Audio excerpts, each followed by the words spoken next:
చంద్రబాబు నాయుడు చేసిన నీచ రాజకీయాల వల్ల ఈరోజు రాష్ట్ర వ్యాప్తంగా పెన్షన్లు తీసుకునే అవ్వతాతలు దివ్యాంగులు ఎంత కష్టపడుతున్నారో చూస్తేనే మనసు ద్రవించిపోతుంది.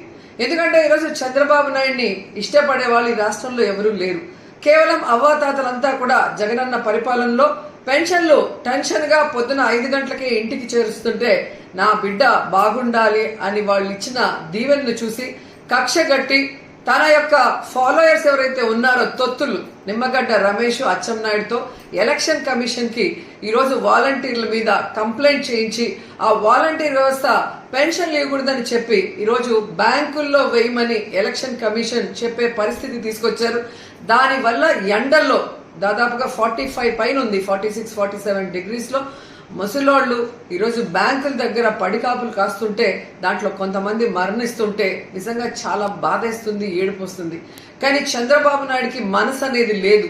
ఎంతటి రాజకీయాన్ని నీచంగా అయినా చేయగలడు, ఎంత కుటిలంగా అయినా చేయగలడని తనకి పిల్లనిచ్చిన మామని వెన్నుపోటు పొడిచినప్పుడే మనకు అర్థమైంది.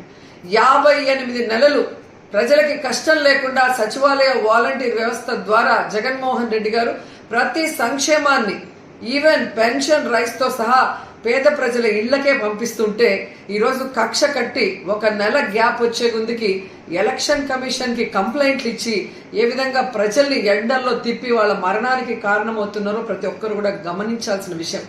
ఈరోజు చంద్రబాబు నాయుడిని సూటిగా అడుగుతున్నాను, పెన్షన్లు తీసుకునే వయసు, నీ వయసున్న అవ్వతాతల్ని ఇలా ఇబ్బంది పెట్టడం నీకు భావ్యమేనా? వచ్చి 1 రోజు ఎండలో నించోడు, రోడ్డు మీద ఎండలో 1 రోజు నించుంటే ఆ అవ్వతాతల కష్టమేందో నీకు అర్థమవుతుంది. కేవలం అధికార దాహంతో ఈ విధంగా ముసలాళ్ళని దివ్యాంగుల్ని ఇబ్బంది పెట్టడం నీకు సబబేనా అని అడుగుతున్నాం.